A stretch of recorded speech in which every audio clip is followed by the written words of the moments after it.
kulanti wacan oo wanaagsan daawadayaal meel kasta joogtaan ku soo dhawaada wararka Soomaalida iyo caalamka intiisa kale qodobada wararka aad ku daawan doontaan waxa kamid ah cudurka coronavirus ayaa Soomaaliland ku sii kordhaya maalin kasta iyadoo tirada coronavirus ay haatan kor u sii kacayso tiradii ugu badnayd ee cudurka COVID-19 ayaa ka bogsatay maalin qur ah magaalada Muqdisho Silvio Romano haweeneydii Talyaaniga ahayd ee Soomaaliya afduubka loogu haystay 18 bilood ayaa sheegtay in ay magaceedii bedeshay kadib markii ay qaadatay diinta Islaamka cudurka coronavirus ayaa mar kale dib uga dilaacay magaalada Wuhan ee dalka Shiinaha qodobada kale wararka caalamka aad ku daawan doontaan waxa kamid ah amarro cusub oo lagu soo rogay shaqaalaha aqalka cad ee dalka Mareykanka kadib markii qaar kamid ah shaqaalahaasi laga helay cudurka COVID-19 qodobadaasi iyo warar kale oo faahfaahsan ayaad ku daawan doontaan wararka caalamka iyo Soomaalida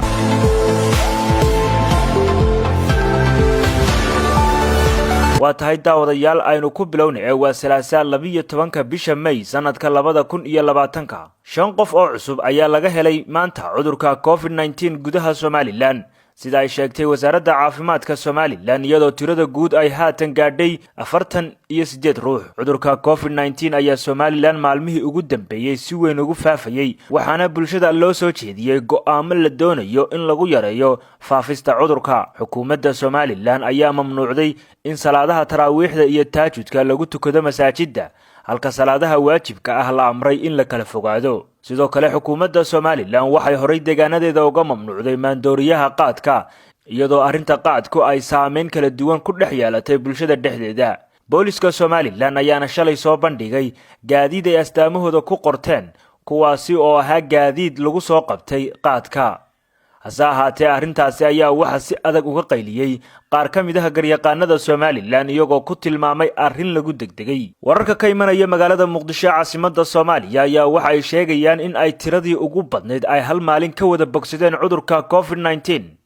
tan iyo markii cudurku uu ka dilaacay gudaha Soomaaliya maamulka cisbitaalka u gaarka ah la tacaalida safmarka COVID-19 ee Martini ayaa shaaciyay in 42 bukaan oo kamid ah bukaanada xaaladahoodu ay adkaayeen ay ka bogsadeen oo ay isla markaana cisbitaalka ka baxeen 34 kamid ah dadkaasi ayaa lab ahaa halka 8 kalena ay dhadig ahaayeen inta badan bukaanada ayaa cisbitaalka la seexiyay kadib markii ay ku adkaatay neefsashada kadibna lagu xidhay qalab u fududeeya in ay neefsadaan arrintan ayaa ka dambeysay kadib markii sare loo qaaday adeega caafimaad ee cisbitaalka laguna soo kordhiyay agab casri ah dadka da'da ah isla markaana ku jira xaaladaha adag ee neefsiinta u baahan aad ayay u yar tahay in ay ka badbaadaan cudurkani balse nasiib wanaag tiro badan oo bukaanadaasi ah ayaa ka bogsaday iyadoo oo guryahooda loo fasaxay xaaladooduna ay dhakhaatiirtu la socon doonaan dahaba xasan oo cisbitaalka la keenay iyadoo oo miyir doorsan ayaa waxa ay ku dardaarantay in aan cisbitaalka Martini la geenin balse ehelkeedu markii ay ku arkeen astaamaha COVID-19 ayay la soo corareen dhanka cisbitaalka Martini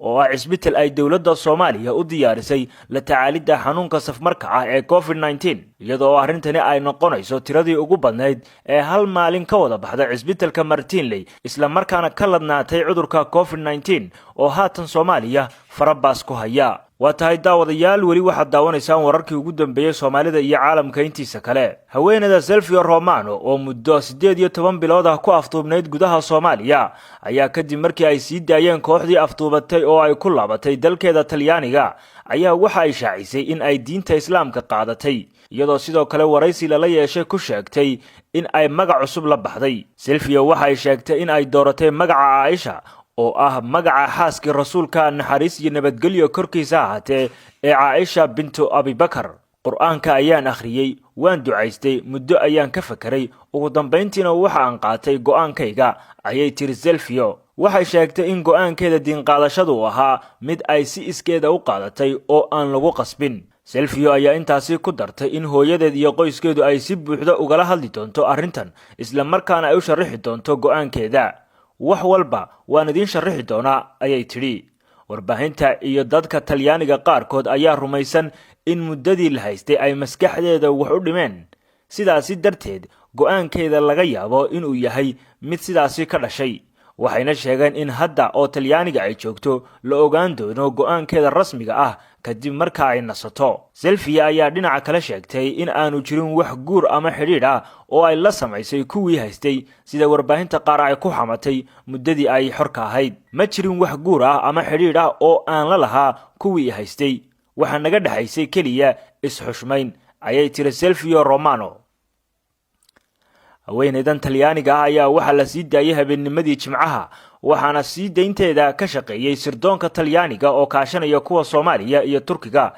iyadoo oo laga bixiyay sida la sheegay lacag madax furasho ah. Ilaa hadda lama oga kooxda sida rasmiga ah u sheegatay afduubka haweeneydani, balse waxay arrintani u muuqataa in kooxo Islaamiyiin ay gacanta ugu jirtay kuwaasi oo ku sugan gudaha Soomaaliya. Laba ka mid ah saraakiisha aqalka sare ee dalka Mareykanka ayaa laga helay cudurka safmarka ah ee coronavirus, waxaana gudaha aqalka ka bilowday cabsi laga qabo inuu cudurku ku dhex faafo. shaqaalaha aqalka sare ayaa hadda lagu amray in ay soo xidhaan marada afka iyo sanka lagu xidho iyo gacmo gashi marka ay soo galayaan gudaha aqalka sare, gaar ahaana halka loo yaqaano West Wing. sarkaalka ugu sarreeya shaqaalaha aqalka cad ayaa sheegay in ay qasab tahay in shaqaaluhu ay afka duubtaan xilli walba marka laga reebo marka ay fadhiyaan kuraasta ay ku shaqaynayaan. amarka lagu soo rogay shaqaalaha aqalka sare ayaa yimid kadib markii sarkaal aad ugu dhow madaxweynaha Mareykanka laga helay cudurka COVID-19 iyo sidoo kale laba ka mid ah kaaliyaasha madaxweyne ku-xigeenka Mareykanka. dalka Mareykanka ayaa ah dalka ugu badan ee dadkiisa ku dhacay cudurka COVID-19,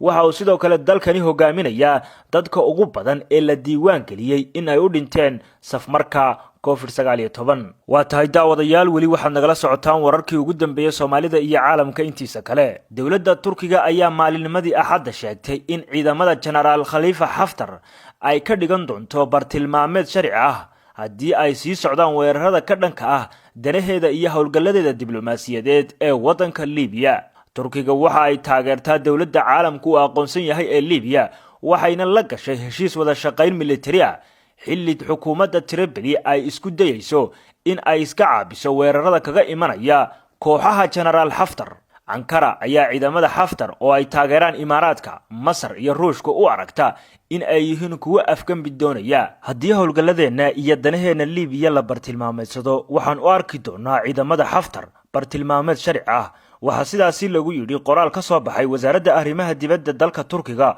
oo sidoo kale lagu cambaareeyay qaramada midoobay in aanay wax tallaabaha ka qaadin weerarada Generaal Haftar. waa wax aan la aqbali karin in qaramada midoobay ay ka sii aamusnaato dilalkan. dalalka taageerada militari, tan maaliyadeed iyo midda siyaasadeedba siinaya Generaal Khalifa Haftar ayaa ka mas'uulaha dhibka ay marayaan shacabka Liibiya iyo qaska iyo xasilooni darrada la geliyay dalka Liibiya. wasaaradda arrimaha dibadda dalka Turkigu waxa kale oo ay sheegtay in weerarada garoonka diyaaradaha Mitiga ee magaalada Tripoli lagu qaaday Sabtidii ay yihiin dambiyo dagaal. khamiistii Turkiga iyo Talyaaniga ayaa sheegay in aagga safaaradahooda Tripoli lagu soo duqeeyay hoobiyayaal. afhayeen u hadlay ciidamada Generaal Khalifa Haftar ayaa beeniyay in ay mas'uul ka ahaayeen duqaymahaasi. dalka Shiinaha ayaa la sheegay in mar kale uu ka dilaacay cudurka coronavirus, iyadoo uu sare u kacay dadka uu soo ridanayo cudurkaasi. ilaa 17 kiis in ka badan oo cusub ayaa la diiwaan geliyay shalay iyo maanta, waxaana 5 ka mid ah kiisaska laga helay magaaladaasi Wuhan oo ah bartii uu ka soo farcamay cudurka COVID-19. magaalada Wuhan ayaa ahayd halkii uu ka bilowday cudurkani, waxaana kiisasku ay yihiin kuwo gudaha magaalada ka dhashay oo aanay meel kale uga imanin. tirada ayaa noqotay tii ugu badneyd ee laga helo Wuhan tan iyo intii dowladda Shiinuhu ay ku dhawaaqday in cudurkaasi laga soo afjaray magaalada Wuhan. walaaca ku aadan in cudurku uu ku sii kordho dalka Shiinaha ayaa sii xoogaysanaya, iyadoo adduunku weli la tacaalayo cudurkaasi sidii loo xakamayn lahaa loogana hortagi lahaa. cudurka coronavirus ayaa dunida oo dhan haatan ku dilay dad ka badan 200 oo kun oo ruux, iyadoo oo tiro kor u dhaafaysa 4 milyan oo ruux haatan uu cudurka laga helay. waa tahay daawadayaal, intaasi waxaa ku dhan wararkii ugu dambeeyay Soomaalida iyo caalamka intiisa kale oo idila socodsiinaya anigoo Khaalid Foodhaadhiya. tan iyo kulanti dambe, nabadgelyo.